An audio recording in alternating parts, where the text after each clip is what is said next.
নমস্কার, আমি মঞ্জুশ্রী। আমার চ্যানেল ছন্দমাধুরীতে আপনাদের স্বাগত। আজকে সুকুমার রায়ের একটি গল্প পড়ে শোনাব। গল্পটির নাম নাপিত পণ্ডিত। বাগদাদ শহরের এক ধনীর ছেলে প্রতিজ্ঞা করিয়া বসিল সে কাজীর মেয়েকে বিবাহ করিবে, কিন্তু প্রতিজ্ঞা করা যত সহজ কাজটা তত সহজ নয়। সুতরাং কিছুদিন চেষ্টা করিয়াই সে বেচারা একেবারে হতাশ হইয়া পড়িল। দিনে আহার নাই, রাতে নিদ্রা নাই, তার কেবলই ওই এক চিন্তা, কি করিয়া কাজীর মেয়েকে বিবাহ করা যায়। বিবাহের সময় সবচাইতে বড় বাধা কাজী সাহেব স্বয়ং। সকলেই বলে, বাপু হে, কাজী সাহেব এ স্পর্ধার কথা জানতে পারলে তোমার একটিও হাড় আস্ত থাকবেন না। বেচারা কি করে ক্রমাগত ভাবিয়া চিন্তিয়া সে রীতিমতো জ্বর আনিয়া ফেলিল। বন্ধু বান্ধব বলিতে লাগিল, ছোকরা বাঁচলে হয়। ইহার মধ্যে একদিন এক বুড়ি আসিয়া খবর দিল, বিবাহের সমস্তই ঠিক। কাজী সাহেবকে না জানাইয়া এখন চুপচাপ বিবাহটা হইয়া যাক, তারপর সুবিধা মতো তাহাকে খবর দেওয়া হইবে। তখন তিনি গোল করিয়া কি করিবেন। সে আরো বলিল, শুক্রবার সন্ধ্যার সময় কাজী সাহেব বাড়ি থাকবেন না, সেই সময় বিয়েটা সেরে ফেলো, কিন্তু খবরদার কাজী সাহেব যেন এসব কথার বিন্দুমাত্র জানতে না পারেন। শুক্রবার দিন ভোর না হইতে বর বেচারা হাত মুখ ধুইয়া প্রস্তুত। সন্ধ্যা পর্যন্ত তাহার আর সবুর সয় না। দুপুর না হইতেই সে চাকরকে বলিল, একটা নাপিত ডেকে আন, এখন থেকে পরিষ্কার পরিচ্ছন্ন হয়ে থাকি। চাকর তাড়াতাড়ি কোথা হইতে এক নাপিত আনিয়া হাজির করিল।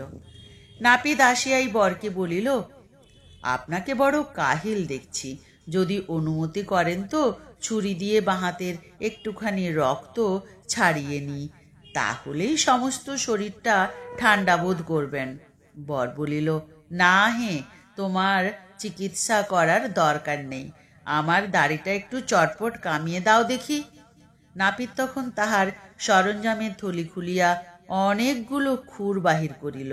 তারপর প্রত্যেকটা খুর হাতে লইয়া বার বার করিয়া পরীক্ষা করিতে লাগিল। এইরূপে অনেক সময় নষ্ট করিয়া সে একটা বাটির মতো কি একটা বাহির করিল। বর ভাবিল, এইবার বাটিতে জল দিয়া কামানো শুরু করিবে, কিন্তু নাপিত তাহার কিছুই করিল না। সে অদ্ভুত একটা কাঁটা কম্পাসের মানযন্ত্র লইয়া ঘরের বাহিরে উঠানের মাঝখানে গিয়া সূর্যের গতিবিধির কি সব হিসাব করিতে লাগিল। তারপর আবার গম্ভীরভাবে ঘরে আসিয়া বলিল, মহাশয়, হিসেব করে দেখলাম এই বৎসর এই মাসে এই শুক্রবারের ঠিক এই সময়টি অতি চমৎকার শুভক্ষণ, দাড়ি কামাবার উপযুক্ত সময়, কিন্তু আজ মঙ্গল বুধ গ্রহ সংযোগ হওয়াতে আপনার কিছু বিপদের সম্ভাবনা দেখছি। কাজের সময় এইরকম বকবক করিলে কাহার না রাগ হয়। বিবাহার্থী ছোকরাটি রাগিয়া বলিল, বাপু হে, তোমাকে কি বক্তৃতা শোনাবার জন্য অথবা জ্যোতিষ গণনার জন্য ডাকা হয়েছে? কামাতে এসেছ, কামিয়ে দাও, কিন্তু নাপিত ছাড়িবার পাত্রই নয়। সে অভিমান করিয়া বলিল, মশাই, এরকম অন্যায় রাগ আপনার শোভা পায় না। আপনি জানেন আমি কে? আপনি কি জানেন যে বাগদাদ শহরে আমার মতো দ্বিতীয় আর কেউ নেই?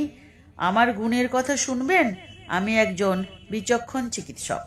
রসায়ন শাস্ত্রে আমার অসাধারণ দখল। আমার জ্যোতিষ গণনা একেবারে নির্ভুল। নীতিশাস্ত্র, ব্যাকরণশাস্ত্র, তর্কশাস্ত্র এ সমস্তই আমার কণ্ঠস্থ। জ্যামিতি থেকে শুরু করে বীজগণিত, পাটিগণিত, সমস্ত গণিতশাস্ত্রের কোনো তত্ত্বই জানতে বাকি রাখিনি। তার উপর আমি একজন পাকা দার্শনিক পণ্ডিত, আর আমি যে সকল কবিতা রচনা করি সমজদার লোকের মুখে তার সুখ্যাতি আর ধরে না। নাপিতের এই বক্তৃতার দৌড় দেখিয়া ছোকরাটি ভীষণ রাগের মধ্যেও হাসিয়া ফেলিল। সে বলিল, তোমার বক্তৃতা শুনবার ফুরসত আমার নাই। তুমি কামানো শেষ করবে কি না, না করো চলে যাও। নাপিত বলিল, এই কি আপনার উপযুক্ত কথা হলো? আমি কি আপনাকে ডাকতে এসেছিলাম? না, আপনি নিজেই লোক পাঠিয়ে আমাকে ডাকিয়েছিলেন। এখন আমি আপনাকে না কামিয়ে গেলে আমার মান সম্ভ্রম থাকে কি করে? আপনি সেদিনকার ছেলে, আপনি এসবের কদর বুঝবেন না। আপনার বাবা মা যদি আজ থাকতেন তবে আমাকে ধন্য ধন্য করতেন, কারণ তার কাছে কোনো দিনই আমার সম্মানে ত্রুটি হয়নি। আমার এ সকল অমূল্য উপদেশ শুনবার সৌভাগ্য সকলে পায় না। তিনি তা বেশ বুঝতেন। আহা, তিনি কি চমৎকার লোকই ছিলেন! আমার কথাগুলি কত আগ্রহ করে তিনি শুনতেন, আর কত খাতির, কত তোয়াজ করে, কত অজস্র বকশিস দিয়ে তিনি আমায় সুখী রাখতেন। আপনি তো সেসব খবর রাখেন না। এই রকম বক্তৃতায় সে আরও আধ ঘন্টা সময় কাটাইয়া দিল। এদিকে বেলাও বাড়িতেছে, বিবাহের জন্য প্রস্তুত হইতে হইবে। কাজেই বর একেবারে সপ্তমে চড়িয়া বলিল, যাও যাও, তোমাকে কামাতে হবে না। নাপিত তখন তাড়াতাড়ি খুর লইয়া কামাইতে শুরু করিল, কিন্তু খুরের 2-4 বার টান দিয়াই সে আবার থামিয়া বসিল। মশাই, ওরকম রাগ করা ভালো নয়। ভেবে দেখুন, জ্ঞানে গুণে বয়সে সব বিষয়েই আপনি ছেলে মানুষ। তবে অবশ্যই আপনার যেরকম তাড়া দেখছি তাতে বোধ হয় আপনি আজকে একটু বিশেষ ব্যস্ত আছেন। এরকম ব্যস্ততার কারণটা কি জানতে পারলে আমি সমস্ত ব্যাপারটা বুঝে ঠিক ভালো মতো ব্যবস্থা করতে পারি। এই বলিয়াই সে আবার তাহার মানযন্ত্র লইয়া হিসাব করিতে লাগিল। যতই তাড়া দেওয়া যায় ততই সে বলে, এই হিসেবটা হলো বলে। তখন বেগতিক দেখিয়া বর বলিল, আরে ব্যাপারটা কিছু নয়, আজ রাত্রে আমার এক জায়গায় নিমন্ত্রণও আছে, তাই বড় তাড়াতাড়ি। এই কথা শুনিবা মাত্র নাপিত একেবারে মাথায় হাত দিয়া বসিয়া পড়িল।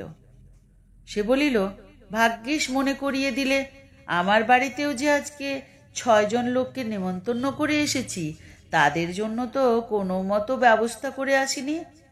এখন মনে করুন, মাংস কিনতে হবে, রাতবার ব্যবস্থা করতে হবে, মিঠাই আনতে হবে, কখন বা এসব করি আর কখনই বা আপনাকে কামাই।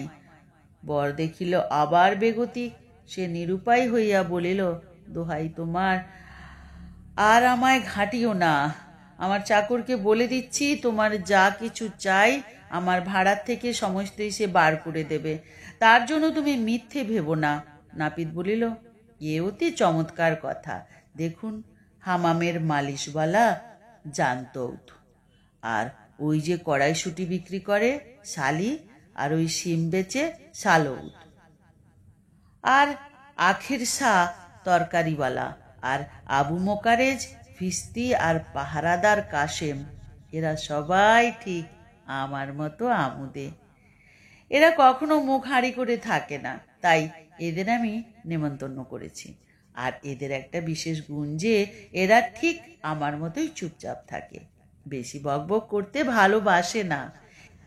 এক একজন লোক থাকে, তারা সবসময় বকবক বকর বকর বকর বকর করতে থাকে। আমি তাদের 2 চক্ষে দেখতে পারি না। এরা কেউ সেরকম নয়, তবে নাচতে আর গাইতে এরা সবাই ওস্তাদ।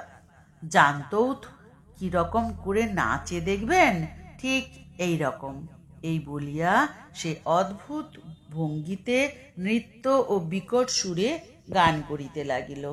কেবল তাহাই নয়, ওই 6 জন বন্ধুর মধ্যে প্রত্যেকে কিরকম করিয়া নাচে ও গায় তাহার সকল নকল দেখাইয়া তবে সে ছাড়িল। তারপর হঠাৎই সে খুরটুর ফেলিয়া ভাঁড়ার ঘরে চাকরের কাছে তাহার নিমন্ত্রণের ফর্দ দিতে ছুটিল। বর ততক্ষণে আধ কামানো অবস্থায় খেপিয়া পাগলের মতো হইয়াছে, কিন্তু নাপিত তাহার কথায় কানও দেয় না। সে গম্ভীরভাবে ঘরের হাঁস মুরগি তরি তরকারি হালুয়া মিঠাই সব বাছিয়া বাছিয়া পছন্দ করিতে লাগিল।